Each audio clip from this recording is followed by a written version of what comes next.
Alright, how's it going everyone? Gamma Fighter here, coming at you with another Sylvaneth video. In this video, we're going to be taking a look at how much damage Sylvaneth can do going into the Nighthaunt. So, I've been playing it lately. I have a buddy at the local game store that is playing Nighthaunt right now.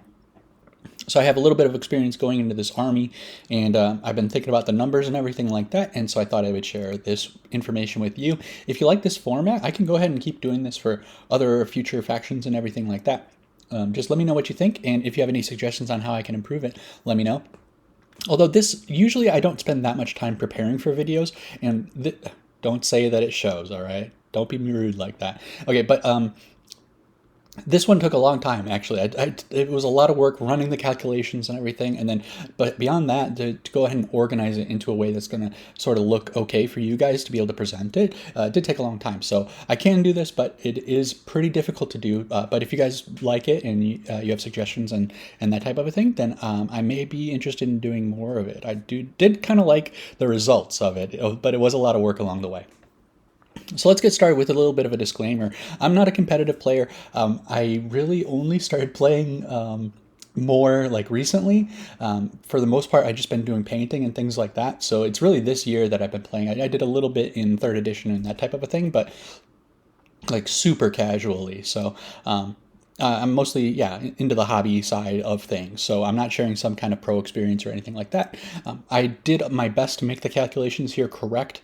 But I can make mistakes. So if you are going to rely on this information, then you will want to double check this for yourself.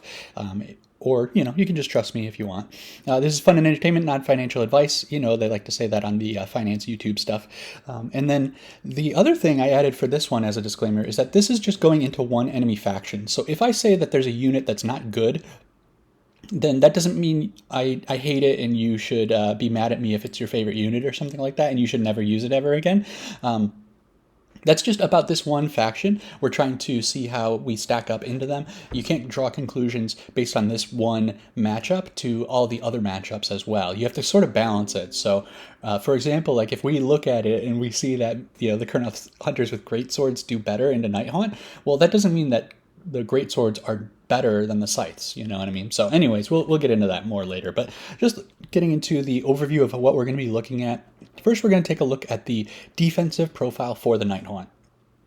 It's actually a pretty unique faction because they have unrendable save, and they effectively only have 2 defensive profiles. So we'll take a look at that. From there, we're going to draw some damage breakpoints that we can examine. And we'll keep in mind as we're going through this damage numbers. Then we'll take a look at our average combat damage for different units. So this doesn't include shooting, except we are going to look at the kurnoth hunters with bows. We will include their shooting, but we will not include stuff like alarielle or Spirit of Durthu, their shooting damage. Those will only do combat damage. We're not going to be looking at every unit because there are some units that really aren't primarily meant to be damage dealers, stuff like the dryads and the tree revenants, even things like gossamer archers. You aren't going to be planning to wipe out an enemy unit with gossamer archers shooting no matter what. So you will always think of that as chip damage, and whether that's like on average 3 damage versus 4 damage or 2 damage, like it's not going to make a huge difference in how you play. Although it's worth it to know those numbers. If I was to add every single unit in the index that we have, it would have basically doubled the amount of time that I would have had to spend working on this, and it wouldn't have really added anything to know, like, oh, dryads on average do 1 damage to a Nighthaunt unit. Like, that's not important information to know. The other thing is that average damage is a fairly weak number to use. It doesn't give us as much information as you might think. Statistics are weird, and I'm not a statistician. I work with spreadsheets and numbers and things like that, but not with statistics. Sometimes statistics don't do what you expect them to do. When I hear average, I usually think that we have about a 50% chance to do that much damage or more, and then we have a 50% chance to do that much damage or less. But that might not necessarily be the case because we are dealing with these different kinds of numbers and statistics here. So I think, for example, when we have crit mortals, I would expect that the floor would be a little bit higher. So the average might be skewed one way or another. I don't know if it it skews it higher or if it skews it lower, meaning like that the average, maybe it's 40% chance to do lower damage than that, and then 60% chance to do more. It feels like it should be 50-50, but that's the weird thing about statistics. I don't know how they work. They're like magnets, right? So I really wish that I could use a sort of distribution where we have these probabilities. There is a great Warhammer 40k channel that I watch sometimes just to have it on in the background when I'm painting or something like that. And I don't really follow 40k, but they do talk about this. They run simulations, and then they do like a bell curve of the damage that the unit does against, for example, like a Space Marine body. And then they do it against like a Terminator body, and then they do it against something like cultists or the Sisters bodies, So they can come out with these curves, and then they can see like, hey, you have a 80% chance with this unit to be able to wipe out a Space Marine unit of 10 Space Marines, and that's really super helpful to see because that gives you a better understanding of what you can do and what you can expect from the unit. Whereas the average is not super helpful in that way, right? It's sort of like what you can expect to do on average, but it's not always going to be the case. And if you need a little bit more damage, then do you have a 30% chance to do that as much damage as you need? Do you need is it only a 20% chance? Like that would be much more valuable information. So I'm going on a bit of a talk on that because I do want to preface as well, another disclaimer, always with the disclaimers with this guy, that you can't necessarily draw incredibly strong conclusions from this. This is meant to sort of be a guide, a rule of thumb type of a thing that where we can take away some lessons that can help us to be better players and to be able to understand how much damage we can do, but not necessarily to have these solid very strong understanding of exactly how much damage to do and that type of a thing. If we could get these distributions, these simulations, the same way that those guys did, that would be a big help, and I think it would be able to provide much more, what's the word? Important information? That's not the word, but better information, I guess, about how much damage we can expect to do, our capabilities as a faction and as an army. But I don't know a way to do that. I did look, I know there's a Stats Hammer website, but I did have some trouble with that website. So first of all, the numbers that they got for the average damage did not match what I had. And that doesn't mean that they're necessarily wrong, but I was really sort of disturbed by, well, not disturbed, that's such a strong word. I was turned off from using that as a tool for this video because I changed some of the attributes on the defensive profile, meaning the target that's being hit.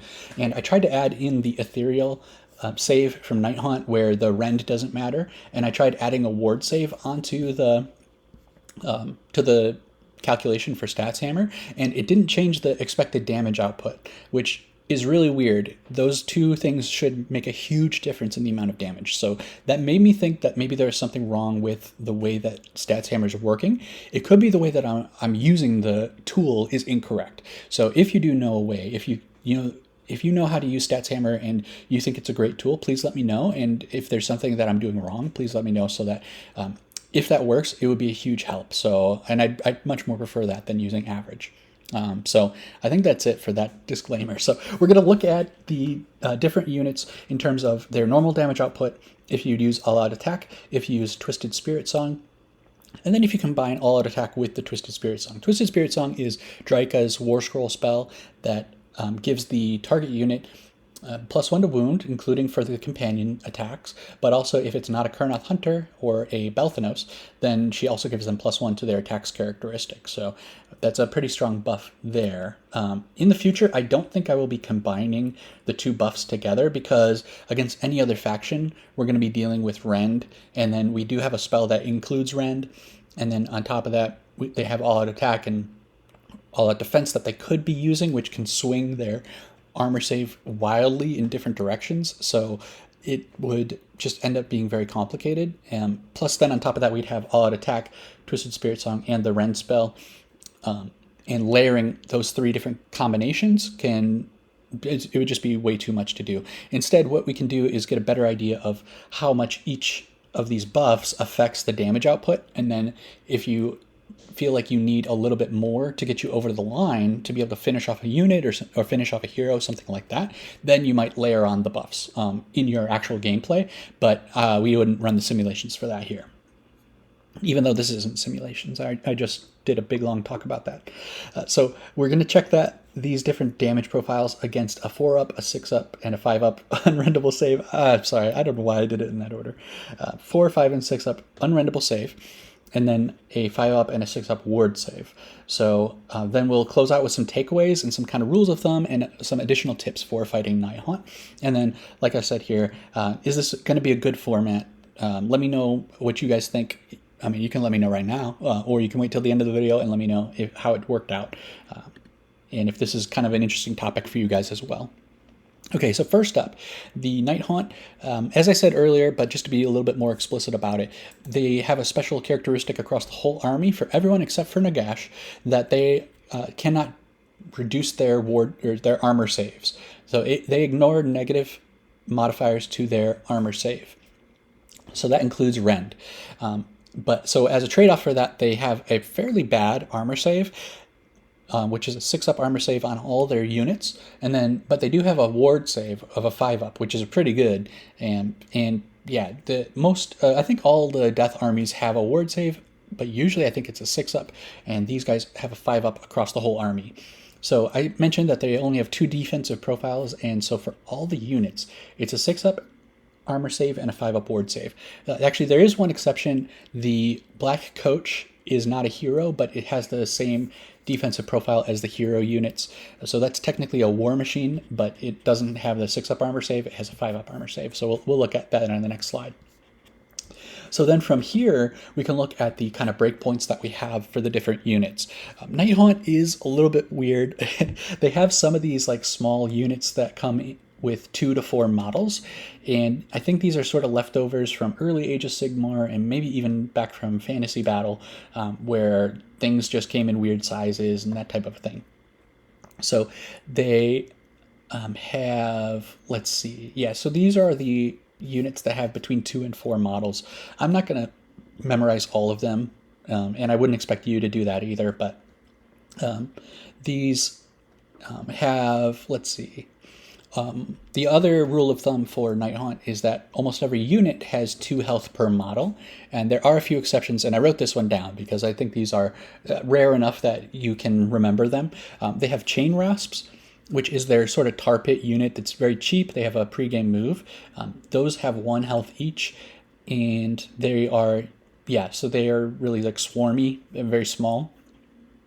And then the Chain Ghasts, which is like the Chain Rasp. I do get them confused every single time, but the Chain Ghasts are like a big chain rasp, I guess. I don't know. They have 3 health, and they come in units of like 2 or something like that. The Dreadblade Harrows and the Hex Wraiths, those are cavalry. Those have 3 health as well. And then the Spirit Hosts, those have 3 health as well. Everything else has 2 health. That's a unit and not a hero.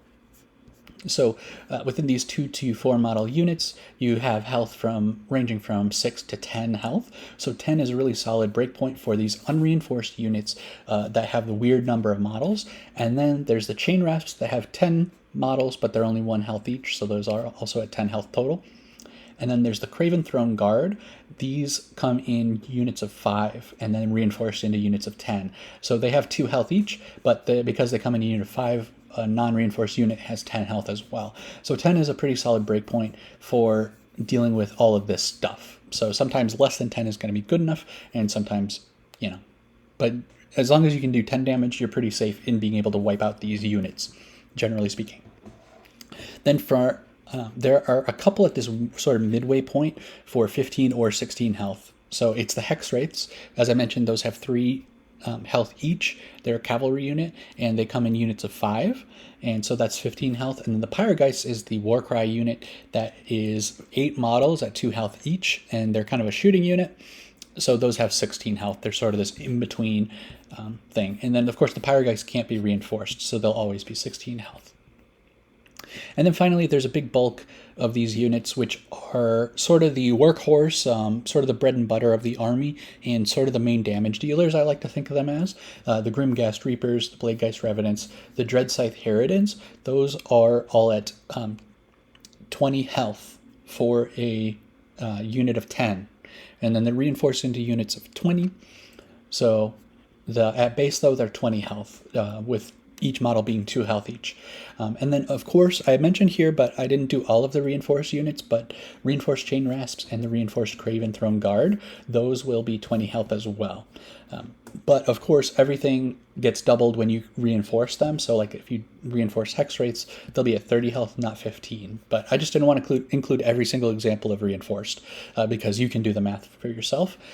But we have these kind of breakpoints of 10, 15, 20, 30, and 40 if you look at the health like that. Moving on to heroes, then they have the defensive profile of a 5-up armor save and a 5-up ward. So the heroes are pretty easy to remember. They're either 5, 6, or 7 health. Except, I included the Black Coach here. That's 12 health, but it's not technically a hero, but it has the same defensive profile as a hero. So I wouldn't expect to memorize the different heroes and how much health they have, but you can you can ask your opponent when you're playing against them. You'll see what heroes they bring. They can tell you if it's 5, 6, or 7. It's easy to remember. The Cruciator is a 6 health. It's the only one that's at 6 health, and that's the one that points at you and sentences you, I think. No, actually, now that I said that out loud, I think it might be wrong. I think that might be the scripter.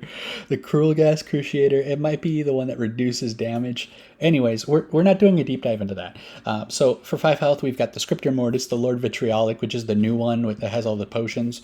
We've got the Knight of Shrouds on foot. That's easy to remember because it's on foot. And then the mounted one has 7 health.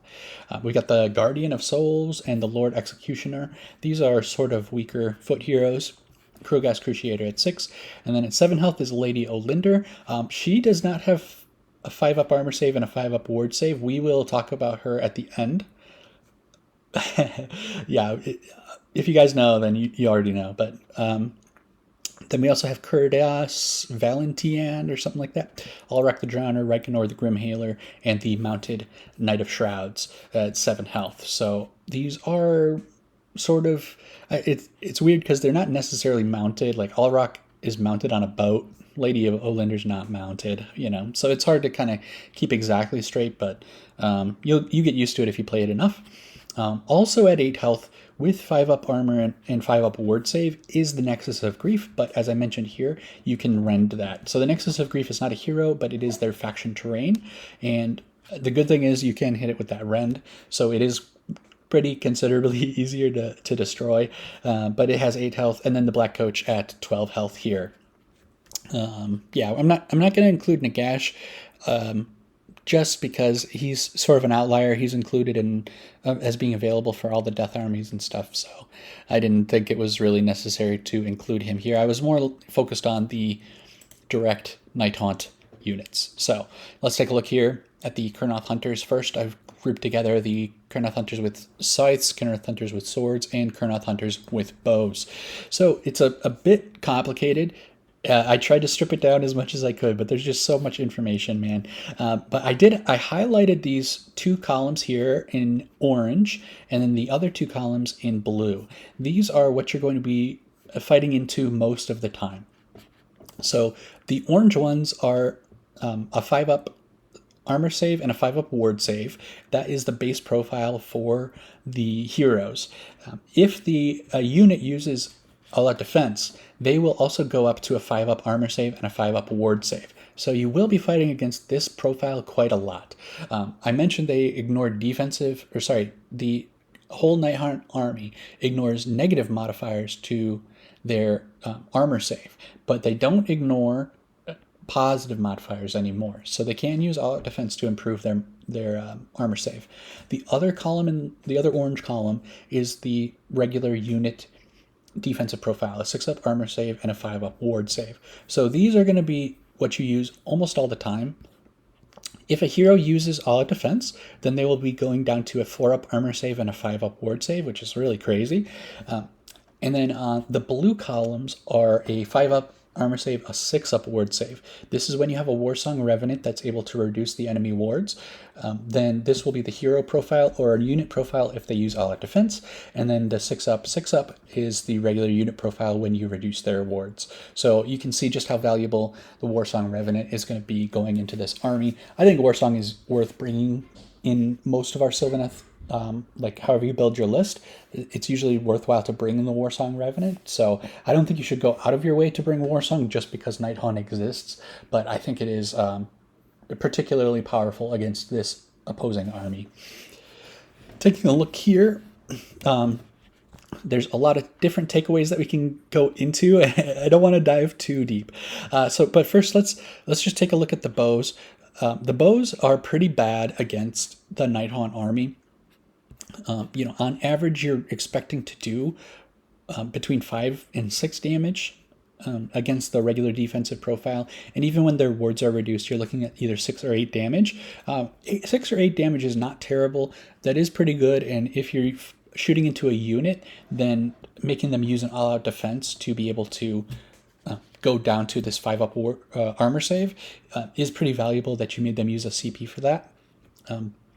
The other thing is that while bows are generally good at sniping heroes, part of that is because they get an extra rend against heroes, but that is totally irrelevant in this army. If the kurnoth hunters with bows are shooting at a target that is outside of the range of the Warsong Revenant, lowering their wards, and if they use all-out defense, then you would only expect to do 3 or 4 damage with the bows, which is not very much at all.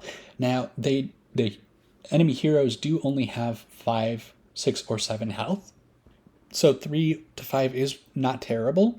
3 or 4 is not terrible. It's a pretty good percentage of that, but that means that you're taking like 2 or 3 turns of shooting just to be able to destroy them, and they do have opportunities to heal too. So it's just not that great. The other thing is that this damage also doesn't take into account the guarded hero ability, and in my experience, the Nighthaunt heroes are almost always in the middle of a giant horde of Nighthaunt units, so they do get guarded hero, which means that you would be at -1 to hit them. Now, I just said it out loud. It's been so long since I used the bows.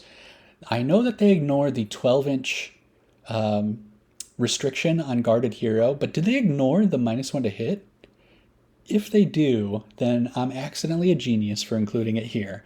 That's something you should look up. I usually do leave the Sylvaneth index open just so I can reference it in the video. This was the one time where I thought to myself, I'm not going to need that, and I absolutely do need it, so that's my bad. But we won't need to keep talking about that.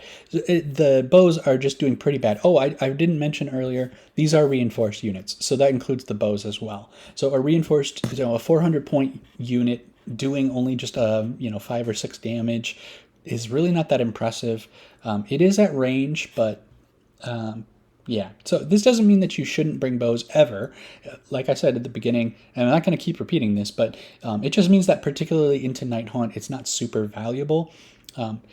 One thing that I should say about Nighthaunt is that they have great recursion and healing and bringing back models and all this kind of stuff. So it can be helpful to focus fire things down. And so if you do have a unit of bows that can chip something away in the shooting phase, and then it helps you to finish them off with the swords or scythes in the combat phase, then that's actually a really valuable thing, as we're going to see that repeated throughout. So don't think that bows are useless or anything like that. But they're not going to be the star of the show against Nighthaunt, that's for sure. Speaking of being the star of the show, let's take a look at swords and scythes. Interesting here is that you would think that the crit mortals from the swords would make a really, really big difference against Nighthaunt, but actually because their armor save and their ward save are about the same, it seems like it's not that big of a deal. So scythes fall behind by less than a full point of damage against a regular unit with the wards, and then just over a point of damage against a 5-up armor save. So they're really hanging in there.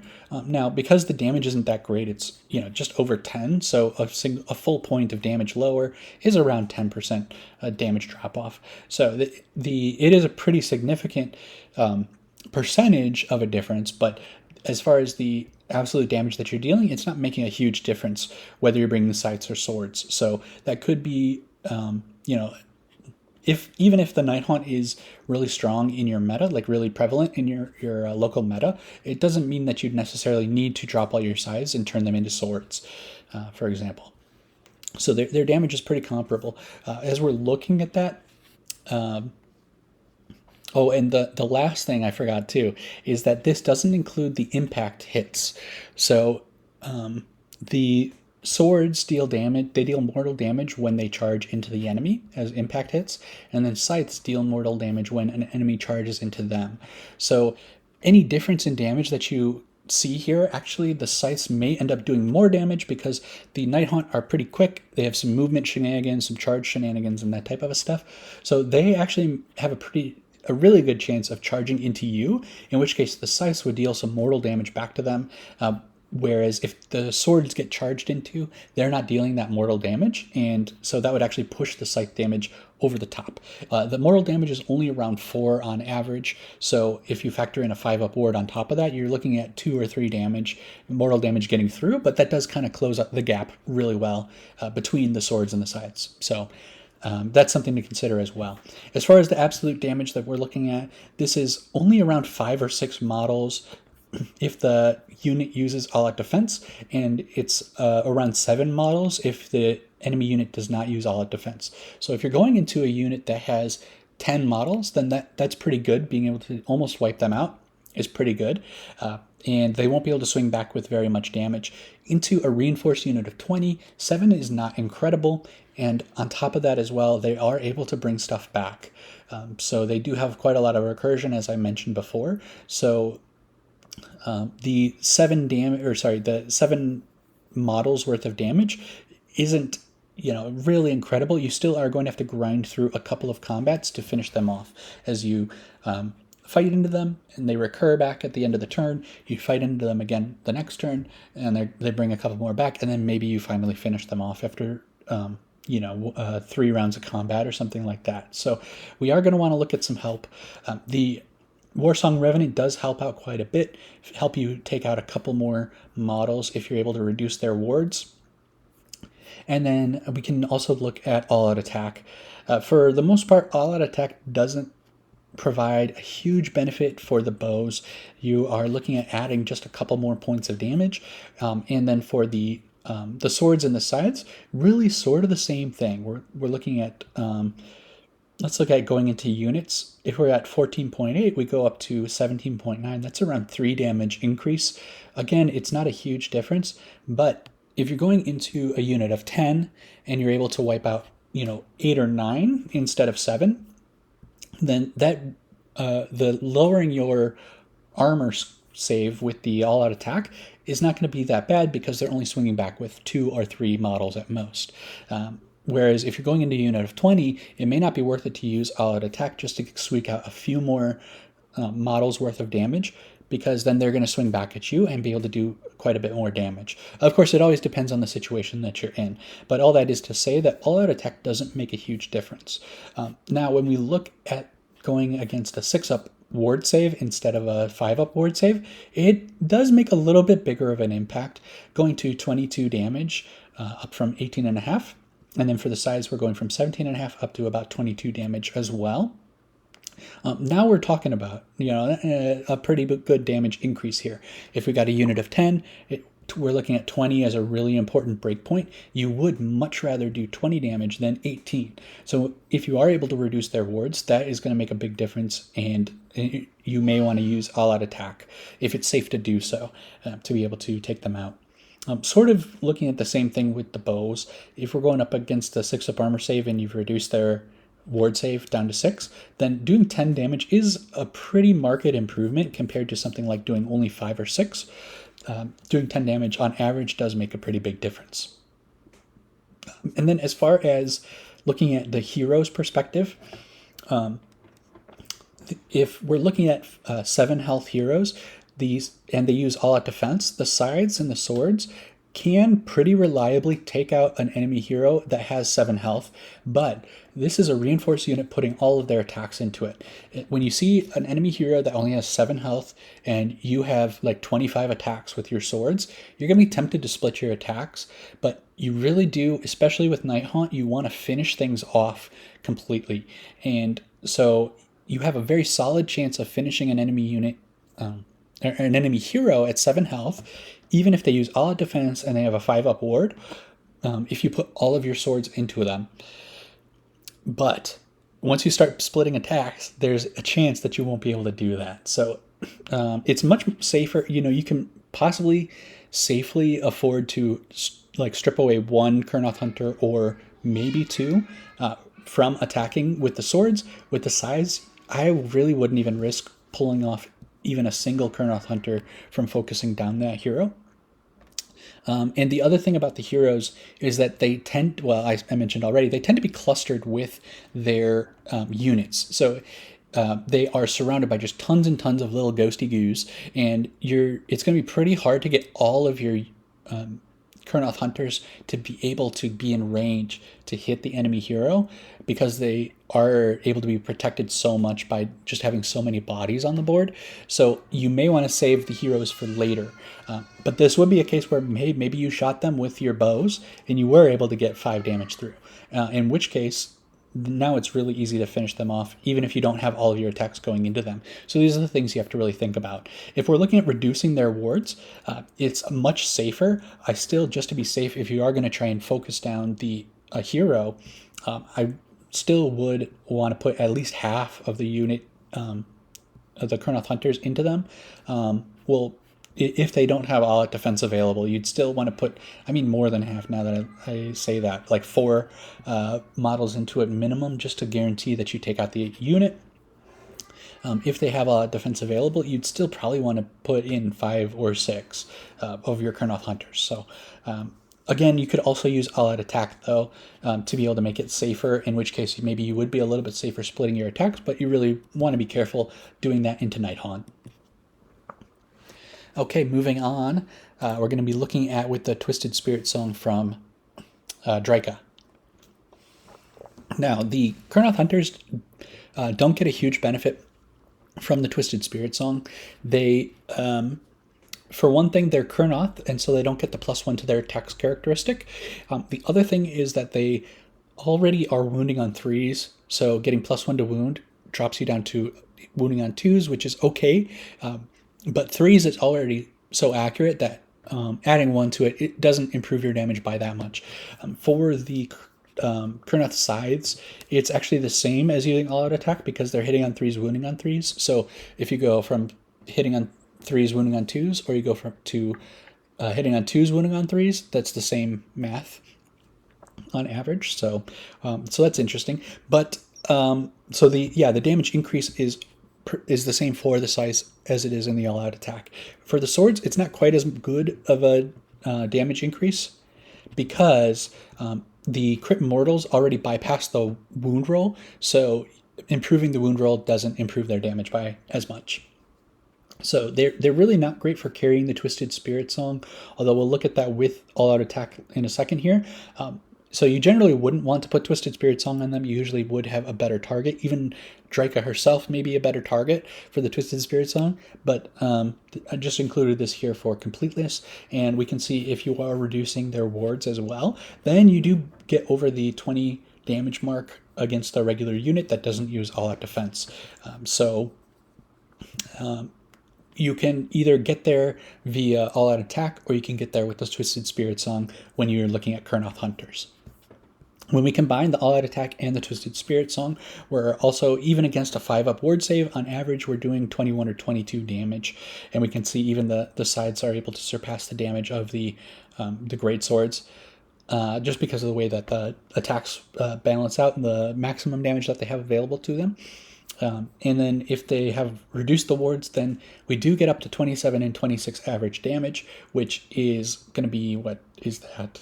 13? Yeah, 13 or 14-ish models out of a 20 model unit. of those units that have 2 health each model.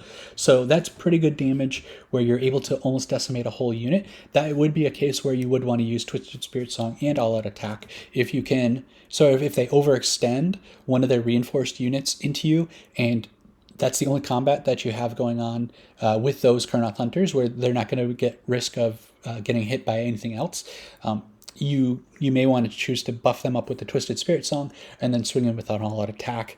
Although if they are close to Draika as well, and she can get into combat either using like a counter charge, or if they just tag her as well into combat, then probably putting the Twisted Spirit Song on Draika might be better, and then her damage plus the Kurnoth Hunters may be I think it probably will be pretty close to enough to be able to take out the enemy unit. So if you're reducing their wards. So that's good to know. And that's the other thing. We're not super going in depth on combining units, the damage from different units in this video, but it is something that you should keep in mind when you're thinking about the damage. Just because the Kurnoth sides or the swords don't quite do like the 40 damage needed to take out a reinforced unit, it doesn't mean like that they're bad or that it's not good or anything like that. You can always supplement that damage. You could use, Kurnoth bows, or you could use heroes that are nearby to help supplement that damage. So very good. That's it for the Kurnoth Hunters. Moving on to our Bug Cavalry. The Revenant Seekers got a huge glow up with the Scourge of Gairan.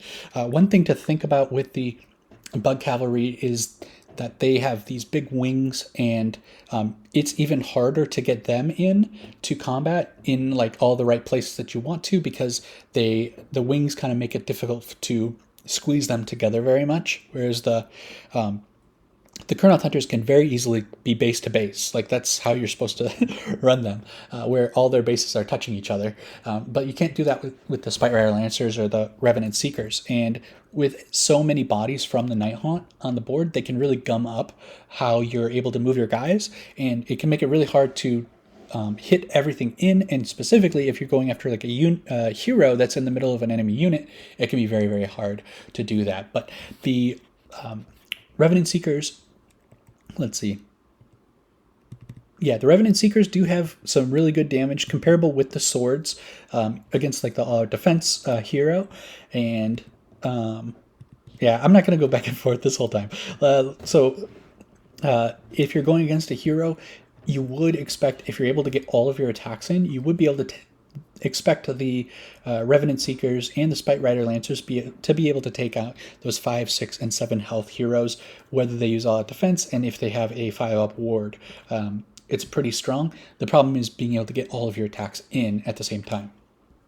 Now, as far as going against enemy units, we are looking at some pretty good damage here from them as well, with the Seekers being able to take out about 8 enemy units, and the Spite Rider Lancers, I said 8 units, you know what I mean, 8 models out of the unit, and the Spite Rider Lancers taking out about 7 before you have any buffs on them. So that's really nice.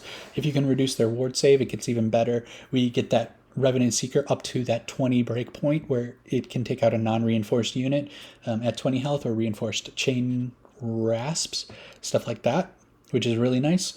And the Spite Rider Lancers just fall behind a little bit. While the scythes and the swords were very close in their damage, we do see a little bit of a pull away from the Revenant Seekers doing kind of a considerable amount more damage than the Spite Rider Lancers here. As far as all-out attack, even with the wards not being reduced, we do get past that 20 breakpoint for the Seekers unless the enemy uses all-out defense. So this is good to know if you're not reducing their wards, and a lot of times the bugs are able to get out there and attack these sort of more distant enemy Nighthaunt, and so they can't really rely on the ward reduction from the Warsong Revenant quite as much. So if you're in that situation, you would expect some of the enemy unit to be able to survive, even if they're not reinforced. This can actually be a good thing if you set up for them to do strike and fade, though. So if they use like all out defense, then they may actually be helping you to not completely wipe out the enemy unit. I wouldn't rely on that, though. You should try to make sure that you're not going to completely wipe out a unit and end up hanging out in the middle of nowhere if that's not what you want, if you really want to be able to strike and fade. So Yeah, a little bit of a tangent there. If you're able to reduce their wards, now we get up to the Revenant Seekers doing about 13 models worth of damage, which is really nice. You're getting past that halfway point. When they bring some models back, they may get back up to half strength, which is okay. So it's nice to be able to take them down. Yeah, the Nighthaunt is a pretty durable army now, so being able to do that amount of damage on the charge is really nice. Oh, the other thing about, speaking of the charge, is that the bug riders both do more damage on the charge, and this is the thing where if you're kind of on the fence of like, hey, I really want to make Spite Rider Lancers work, this is kind of the thing I think pushes them down into just not really being worth it compared to the Revenant Seekers now that they have this huge glow up, and that is on the charge, Spite Rider if Spite Rider Lancers don't charge, they lose half of their damage. It's a flat 50% because all of their attacks go from 2 damage down to 1 damage.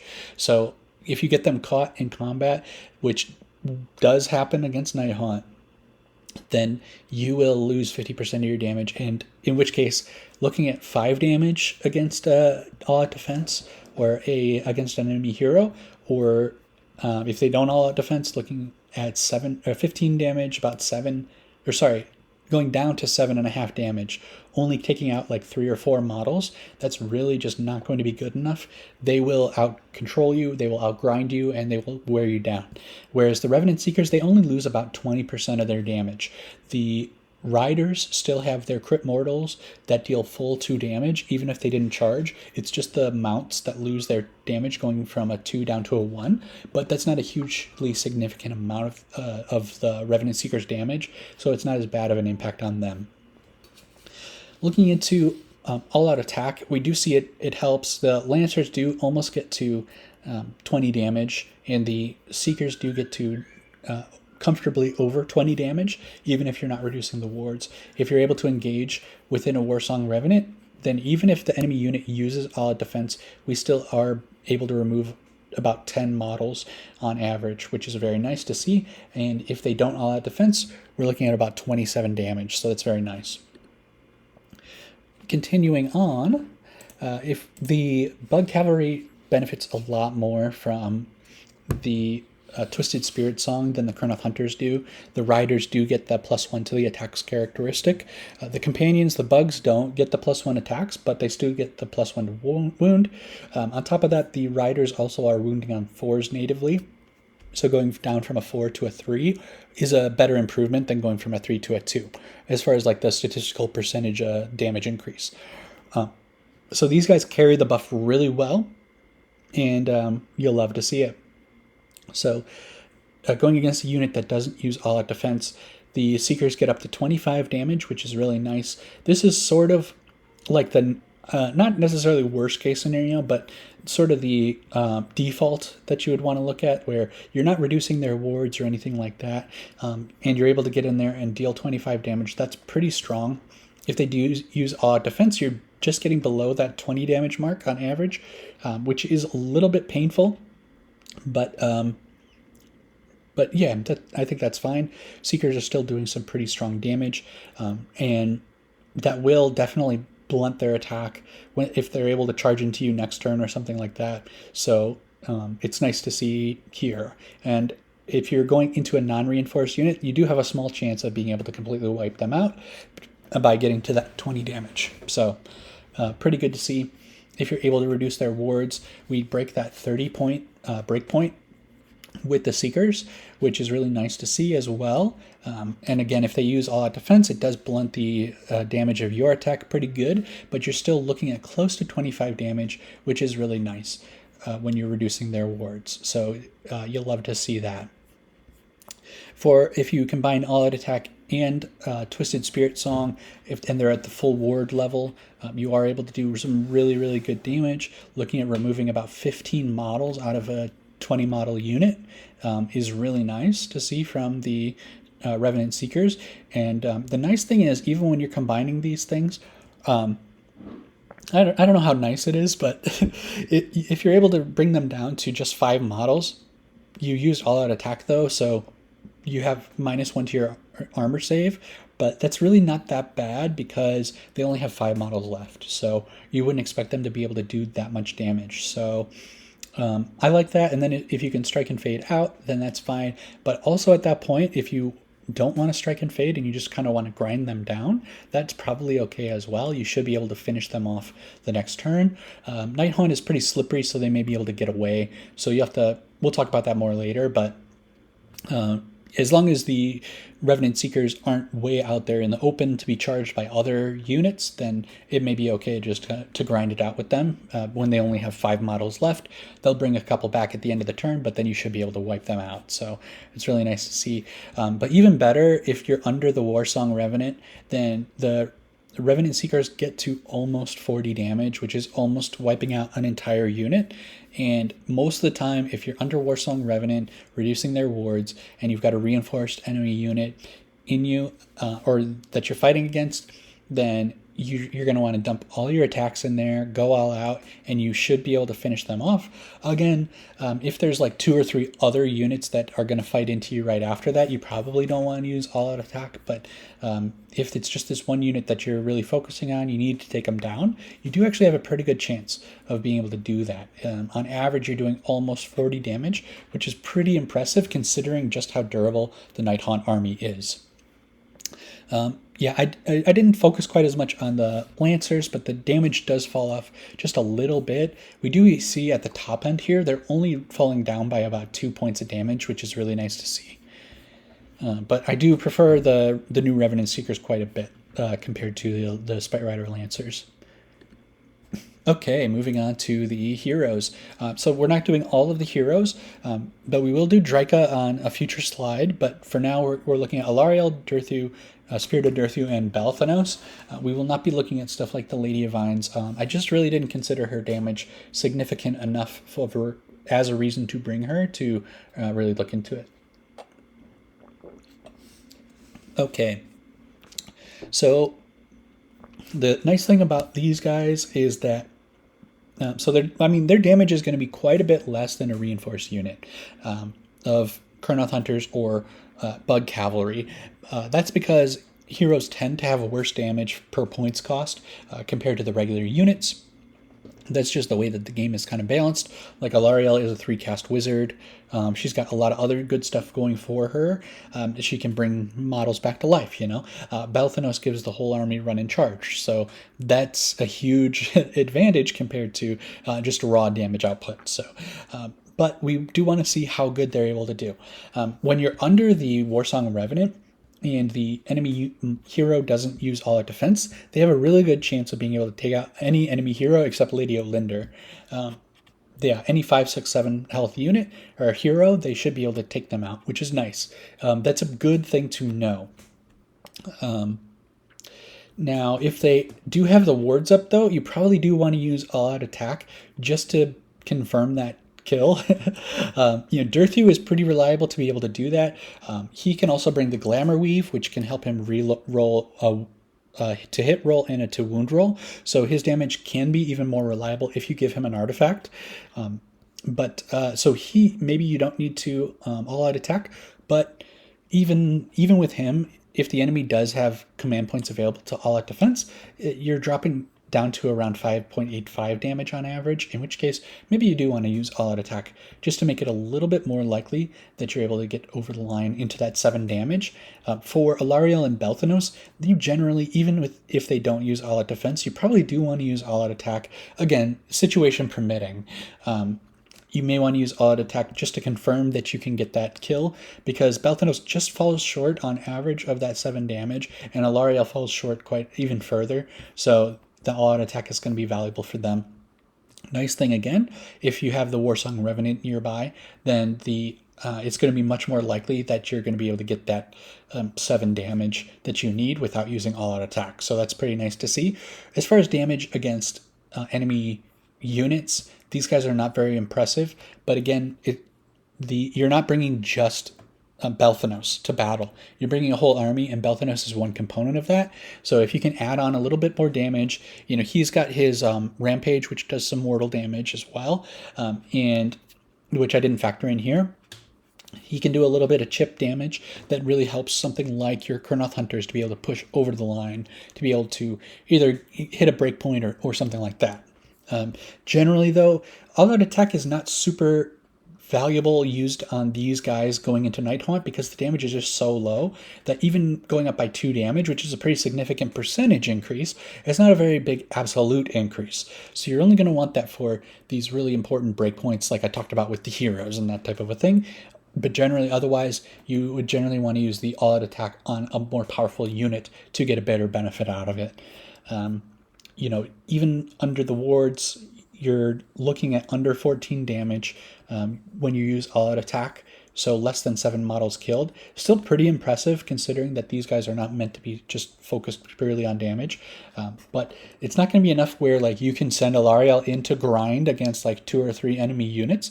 You're going to need her she's going to need a lot of help. She's going to be the one helping something like the Kurnoth hunters to be able to take out those units.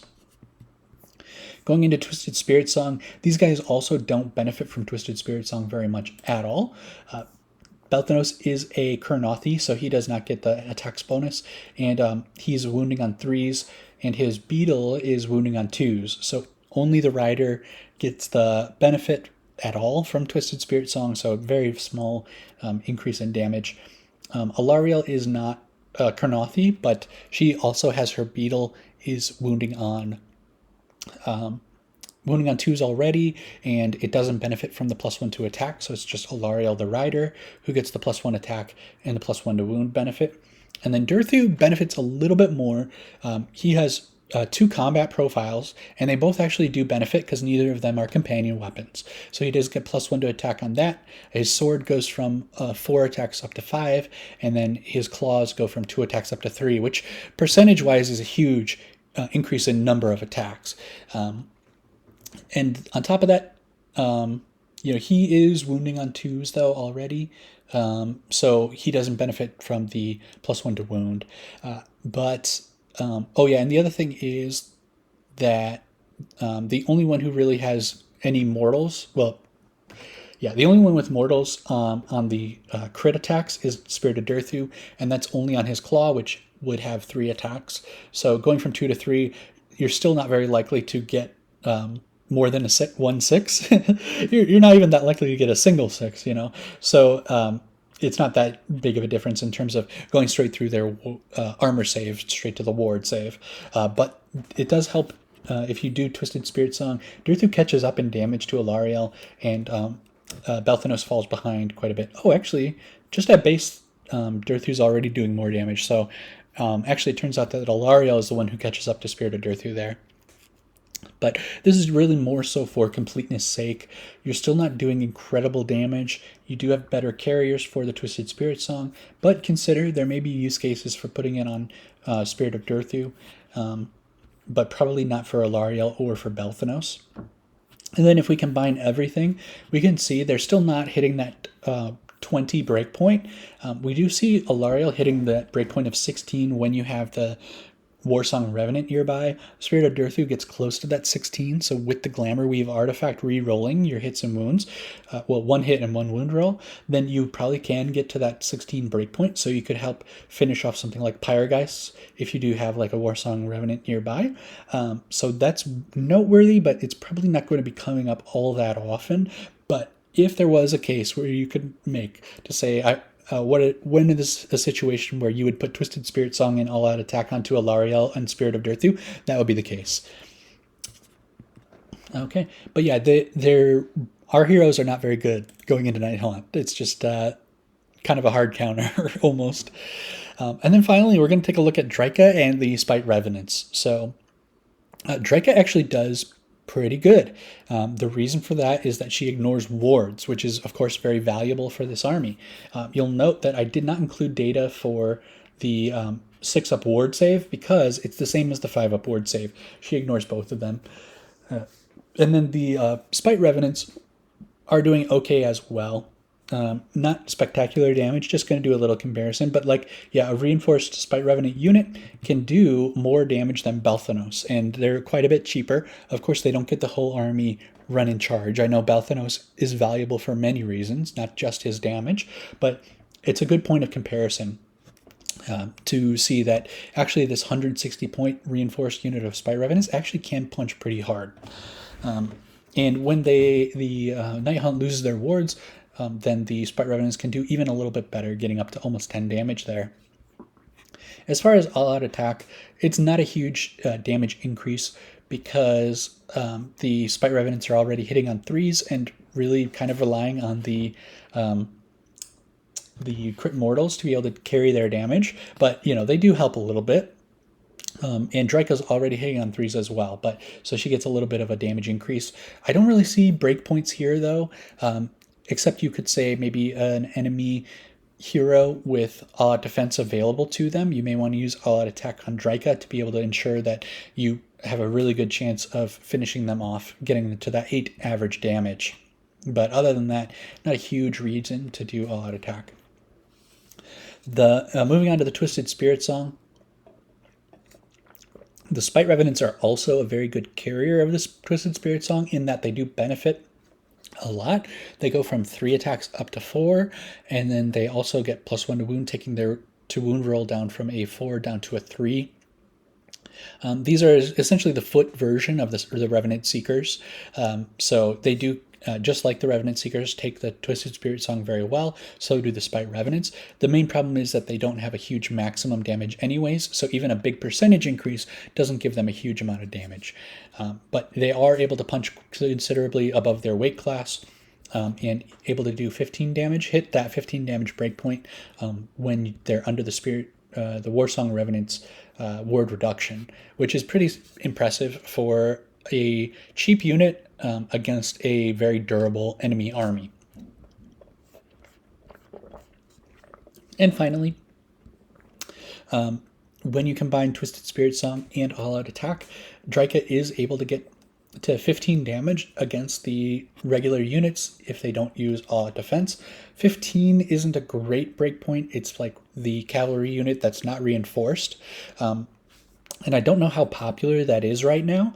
So it's not really incredible. There's not going to be a lot of situations where you want to bring, where you want Twisted Spirit Song to be cast on Draika and you want her to use All-Out Attack.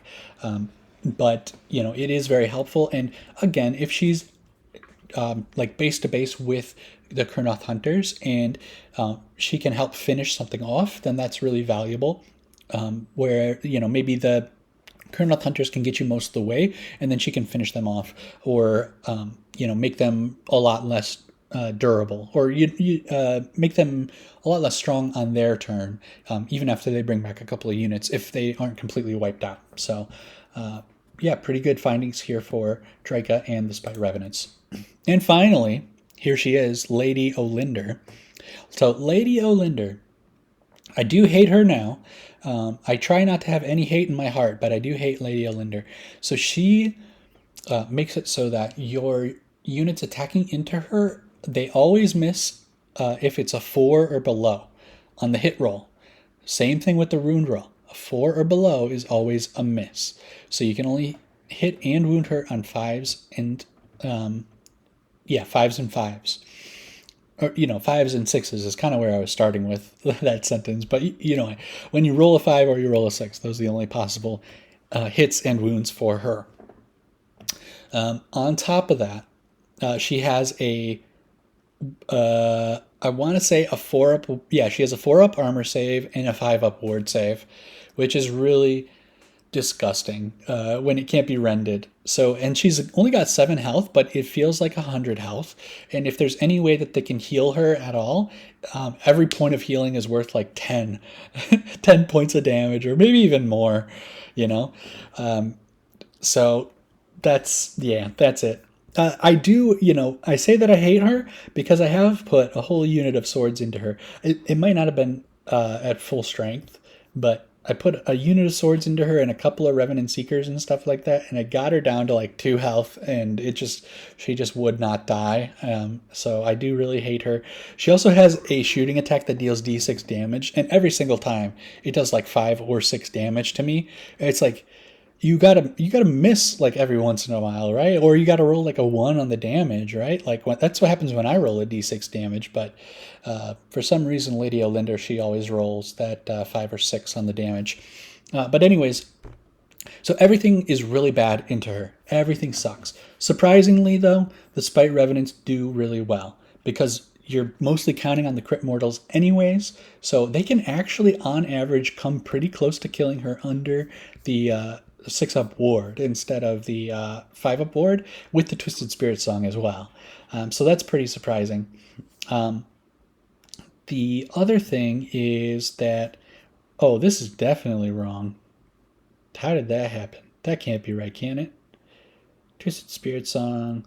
Oh, you know what? No, that's correct because you don't benefit from the Twisted Spirit Song's +1 to wound because her rule doesn't. It negates the +1 to wound on the Twisted Spirit Song. So this is the same because the Kurnoth swords, they don't get any increase in their attacks characteristic. Same with the scythes.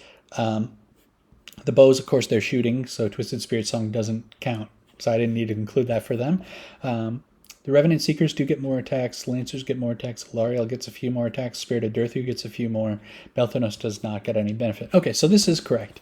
I almost had that moment where you discover an error at the very end of a long video, which is horrifying, right? But just taking a look at this, though, the swords actually can, on average, take out Lady Olinda, which is really impressive if you can put all of your hits into her. Now, I wouldn't count on that. You know what I mean? Like, if you're going to fight Lady Olinda, you probably should take out the unit that's around her. You're probably going to have a bigger impact on the battle if you can wipe out, 20... well, I guess the swords aren't doing 20 models worth of damage, but if you can wipe out, 15 models worth of damage on the enemy unit, then you probably should just do that and then get to Lady Olinda afterwards. But swords do have a decent chance of taking her out. One thing I forgot to mention is that the monsters are really swingy, and when you're going into Lady Olinda, it gets really swingy as well, because you're only having a couple of actually like armor save rolls that she has to roll, and it's a 50-50. So if she spikes, then she could just negate all of your regular damage, and like the scythes just end up doing nothing. But the swords, like all you've got left is your mortal damage. So I hope you rolled a lot of 6s on your to hit roll, because that's the only way you're going to be able to do damage. So I know when I have gone into Lady O, I think it was just one time, but when I fought into her with swords, I rolled like almost no 6s, and I was like, it's over for me. Like, why? There's no point in living anymore in such a cruel world. So the Revenant Seekers also are able to do a lot of damage. They come into the same problem where it's going to be really hard to focus all your attacks on her because she's going to be surrounded by a huge unit. Probably better to take out the unit first, but if you can do that, then on the charge, Revenant Seekers have a pretty good chance of being able to completely destroy her. Everything else does basically no damage, and it's really bad. So for all these other units, you probably shouldn't even waste your time attacking her with like Belthanos or anything like that, because it's almost certainly going to be saved anyways. It's just the nature of Lady Olinda. So she's really terrifying. If you see her, run. No, if you see her, probably focus the unit around her and finish her off at the end. Okay, moving on to these takeaways. So here's a nice wall of text for you. Swords and scythes, those can usually kill about 10 models if you have 1 buff on them and you have the war song reducing the wards. And that's generally where you're going to want to be with the Kurnoth Hunters, so you can kill at least half of the enemy unit if they're reinforced. You probably want to use like all-out attack with them, or even the Twisted Spirit Song, although I did say they aren't the best carrier for the Twisted Spirit Song. It does have its use in that you can get the enemy unit down by half, and then it kind of ruins their ability to be able to swing back and to be able to recur a bunch of units and all that kind of stuff. As far as heroes, the swords and the scythes can consistently destroy enemy heroes, 5, 6, and 7 health, but all-out defense could mess them up, so you may want to consider using all-out attack on them as well. but maybe it's better to go against the enemy unit. That's what you kind of have to see. Other things I didn't write down here but they should be able to take out Pyrogeists pretty well. But against these 50 or these 40 health units, you're just going to have to grind it out. And it kind of sucks, but that's just how it is against Nighthaunt because they are so durable. They have crazy objective control powers, and so unless you're able to screen them off of the objective, they are going to out OC you. They're going to take the objective until you completely eliminate them. That's just the way it is. And even body blocking them doesn't help that much because they can fly over you. So just do your best with the swords and the scythes, with the Kurnoth hunters. They are good against the Nighthaunt, and we have healing. We have the D3 healing. If you bring the Wargrove of Burgeoning, you have a chance to bring a model back, which would be devastating against the grinding power of the Nighthaunt because their damage just isn't nearly as good as ours. So this is one case where our damage is quite a bit better. So if we can deal that huge blow with like the branchwych giving us strike first, or if we're even able to charge into them, then that can be really good. It's just them, they're able to overwhelm us, So you really want the Warsong support with the swords and scythes. Like generally going into Nighthaunt, you do want the Warsong to reduce the wards, but particularly if you're going to be stuck in that grinding out battle, then having the Warsong Revenant near the swords, near the Kurnoth hunters, giving out that 6-up ward if they're not on objective, and reducing the Nighthaunt's ward, then that is really valuable. For the cavalry, if the rolls go our way a little bit, then a fully buffed up cavalry unit can take out a big unit of Nighthaunt. They lose a lot of their damage if they get stuck into combat. But the Revenant Seekers don't lose that much damage, but the Nighthaunt is a really grindy army. So you're going to have to weigh if you should be using Strike and Fade to just get out of there, or if it's worth it to stay and kind of stick them in combat and grind them out. If you do Strike and Fade, that gives the enemy a chance to rally and be able to return models, even more models. But by giving them that opportunity, you also give the cavalry the chance to get to safety and to charge again, which is really valuable, of course. So there's that. The other thing to consider with whether to Strike and Fade or not is that the Nighthaunt are really slippery, so they do have ways to get out of combat. So if they really want to, they may just get out of combat with you anyways. So those are some things to consider as well. The cavalry can be really effective, but they can also put you into some really tricky situations where you really have to carefully consider what to do next. On the charge with no buffs and a 5-up ward, you're killing about 8 models out of a 20 model unit that's reinforced. So that is fine. It's good for harassment and that type of a thing. And if you can hit 2 or 3 of those units like that before they are able to get in and grind with you, you can really reduce their ability to do very much damage. Now, if you can get the Twisted Spirit Song on them, it gives them about 50% more damage, and you go to about 12 models being killed, just sort of as a rule of thumb. On average. So one thing that means is if you're charging into an enemy unit that's reinforced, you can pretty safely just do everything you can and throw all your attacks into that unit. You probably won't kill them, and you'll be able to Strike and Fade and get out of there at the end if you want to do that, which is actually pretty comforting to know.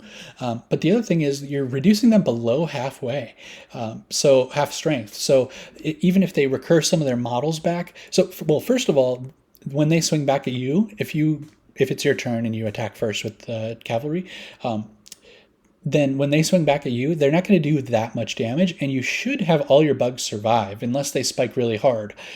So yeah, you probably won't even lose a full model, which is really nice. And then the other thing is that, yeah, if you Strike and Fade and get out, they can rally, they can bring some stuff back with their abilities, but they're still going to be around half strength or maybe a little bit above it by the time that they, on their turn, when they have a chance to charge into you. And if they're at half strength, then that's not really that scary for you. So being able to hit 1, 2, or even 3 of their units with your cavalry before they're able to get in and grind really reduces their ability to be able to do that, which is really, really nice to see. If you do have the reduced wards with like the Warsong Revenant, if you use like the Kurnoth Hunters as like an anvil, and the Nighthaunt army is like fighting into your Kurnoth hunters, and you've got the Warsong Revenant there. You can buff up your cavalry super strong with Twisted Spirit Song and All Out Attack. They do 39 damage on average, almost wiping out a complete reinforced unit. So if you're able to do a little bit of chip damage with some shooting, with Gossamed Archers or Kurnoth Hunters with bows, or a little bit of magic chip damage in some of the other phases, or even just finishing stuff off with like Dryka or Belthanos or something like that, then the cavalry have a really good chance of being able to basically single-handedly wipe out a reinforced unit. And if you do that, that would really devastate the Nighthaunt army, because they can only afford to have like 2 or 3 reinforced units, and the rest they have a lot of MSU stuff from what I've seen. And so if you're able to wipe out like one of their major damage dealing units completely, that is a huge blow to them.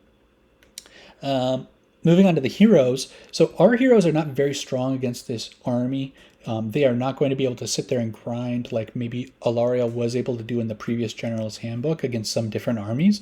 And they don't do very well with their buffs. But their main role in terms of their damage dealing is going to be to help contribute to the damage that the Kurnoth Hunters or the bugs are doing.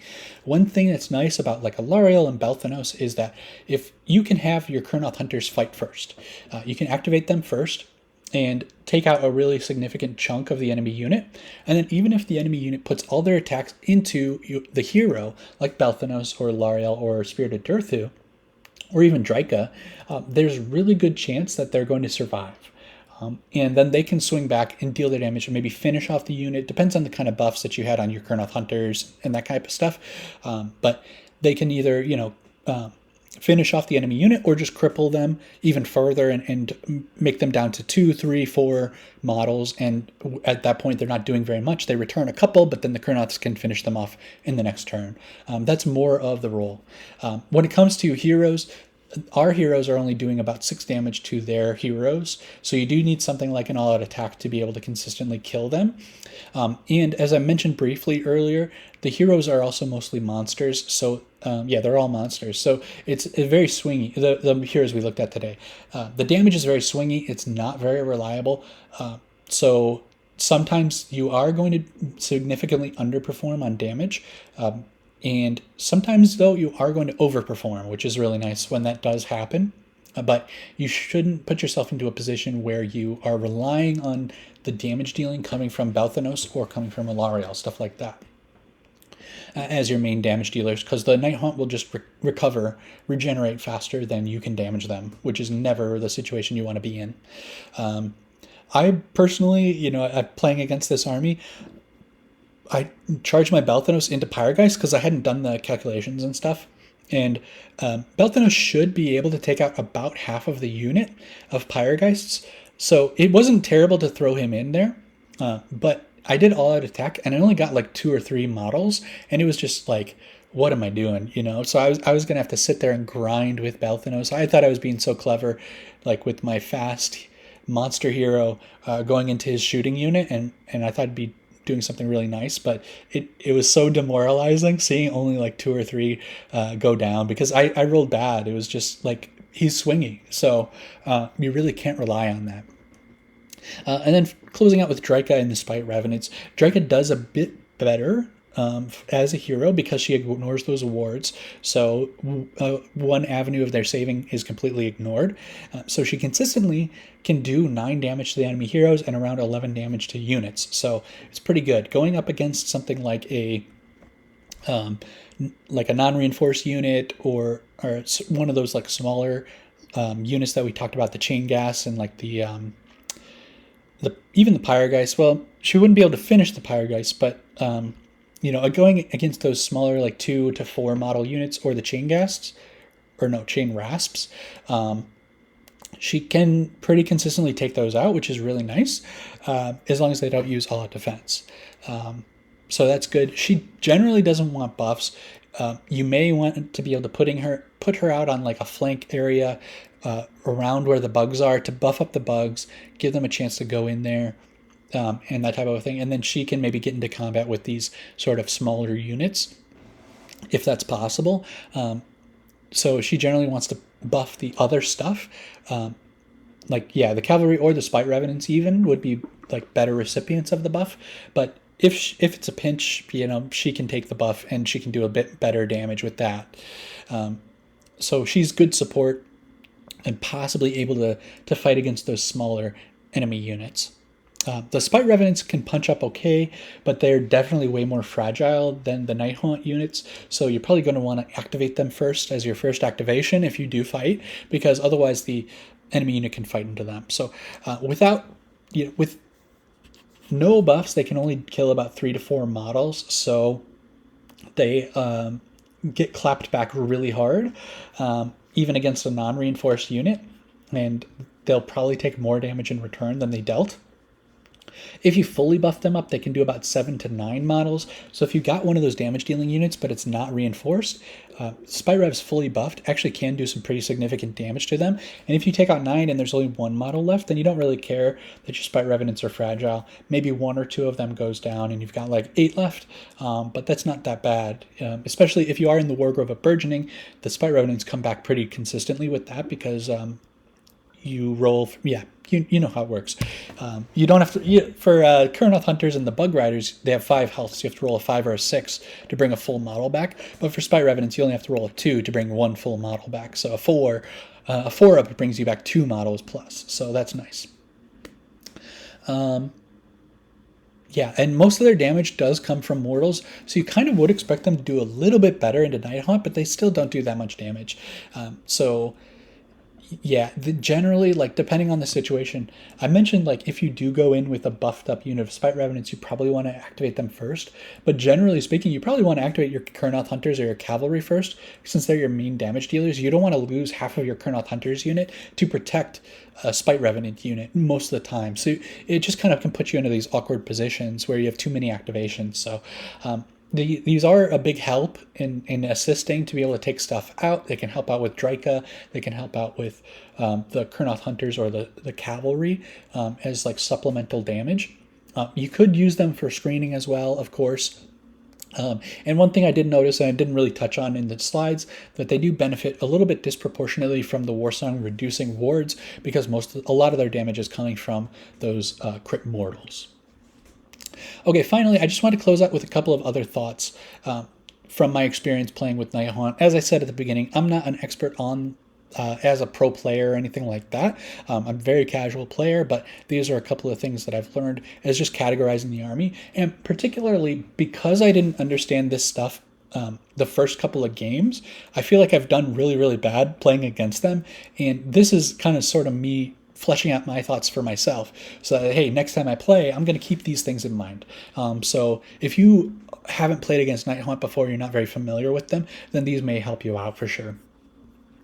Nighthaunt's archetype is that they are a grindy, durable, recursive army with very good objective control. They aren't super damage dealers. They're not glass cannons. They're very durable. They're very grindy. You really want to focus down as much as you can, because if you leave any models alive in a unit, they can rally, they can bring models back. Lady Olinder has an ability to bring them back. Their faction terrain brings them back. So they have a lot of ways to bring stuff back. And it's only a couple models per turn, but if you split your damage across 3 or 4 units, and then they're able to bring back models to 3 units, then they undo most of the damage that you did. And it's hard-earned damage because they're very durable. So focus them down. They have good objective control, and they have abilities to reduce your objective control. They are an objective control army. So unless you can physically block them from getting to the objective, they are going to beat you on objective control. So you really need to keep that in mind. And that's why you focus them down, take out one at a time. We actually can outgrind them if we do it intelligently. If you can set it up before they get into you. If you just push your models into the middle and they smash into you, they will defeat you. But if you're very intelligent and you can like make good use of your faster units like your cavalry and strike and fade and things like that to be able to wear them down a little bit before the big conflict, then we do have the ability to outgrind them. If you can get them to overextend. They do have some really neat movement abilities, but they can only use that like on one of their units. So if they do use, if you restrict the way that they can move and use those abilities, and they can get into you with one of their units, well, we have a huge advantage when it's one of our units against one of their units. So that's actually a great situation for us. Or even something like one of their units and Lady Olinder, like we still have a really good advantage there. So the problem is if they send in their whole army. So yeah, you do want to be aware of their movement shenanigans, which I'll talk about in a second too. But know that it is limited, so they can only do it like at one unit at a time. Now they do have a couple different options. They have like a teleport, they have a spell for movement, and then they have like there's one other one, I think a faction ability, like sub-faction ability, battle formation, that lets them move too. So there's a couple of different options that they have, but yeah, you have to control the space as much as you can. If you can get them to overextend, then that's great as well. Yeah. Yeah, you really do have to carefully consider when you're going to use strike and fade versus when you're going to tie them up into combat. I feel like I went into this quite a bit in the last slide, so I don't want to belabor it too much here, but this is a particular army where that choice, making that choice, is going to be much more crucial than others because just of the nature of the army. So that's always something to consider. As always, like the Awakened Wildwoods can give them a better charge depending on where you place them. But on the other hand, and I didn't write this down in this slide here, but the Awakened Wildwoods, because the Nighthaunt has so many bodies, the Awakened Wildwoods can make a bottleneck to where they're not able to get all of their models in from a unit, or even just not able to get all of their units in to a combat. So the Awakened Wildwoods can be a useful tool. It's very powerful that they're able to put so many bodies and just fill up the board with models, but that can be a downside as well if you can successfully bottleneck them into the right place where you want them to be. Yeah, as far as like back on the theme of just focus firing things down, you generally probably want to fight into the units first. If you do get an opportunity where you can get all of your models from like kurnoth hunters or your cavalry into a hero if they're out of position, that's the case where you'd want to focus them down, and then you can maybe have a disproportionate impact on the battle by focusing down a hero. But for something like maybe belthanos going into a hero, you wouldn't really count on him being able to take them out. As far as like splitting attacks, you probably don't want to split your attacks. If you're going to be going for the heroes, go all out in taking out the heroes. They have really good movement tricks, as I talked about earlier. Key is that they have an 8-inch flying move at base. Every single infantry model has an 8-inch flying move. And so our stuff like kurnoth hunters with a 5-inch move, it's just, we're not going to be able to do that much against them. We do have run in charge from belthanos, so we can get an advantage there, but they also have movement shenanigans on top of that as well. So they generally, against our slower stuff, we would want to plan to absorb a charge from them, which a lot of people are already doing by putting in the branchwych and the kurnoth hunters. But when you're playing against them, you want to consider how likely it is for them to be able to get into you this turn, and you want to be in a position to where that is going to be a good fighting position for you. As I talked about earlier, maybe at a bottleneck, maybe on the edge of an objective so that you can control it, but they can't get any OC on it. Maybe it's tempting them to overextend with one of their units so that you can focus that one down before the rest of their fighting unit gets in there and that type of stuff. With all of that as well, because they have a lot of models, they control a ton of space, and it can really make our tree revenants less effective as well as a side effect of that. So they have a lot of movement, they have a lot of space control, all that kind of stuff, but you do just have to find ways to outmaneuver them, as I mentioned some of them below or earlier. And the bug cavalry and stuff, you want to be able to maximize your ability to strike and fade with your bug cavalry to wear them down before they initiate a big conflict. If they just march their guys up 8 inches at a time, then you want to be picking away at them with shooting, with magic, with the bug cavalry being able to race out there, hit them, run in charge with belthanos, hit them, strike and fade, and then do that again the next turn.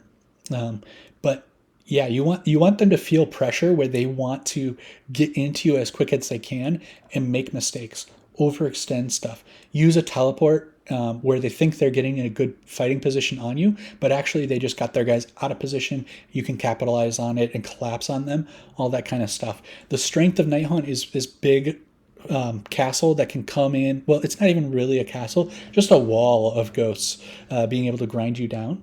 And so you want to be able to pick away at them as much as possible before that big confrontation where you have to hold the line and keep that objective so you can keep scoring for the game.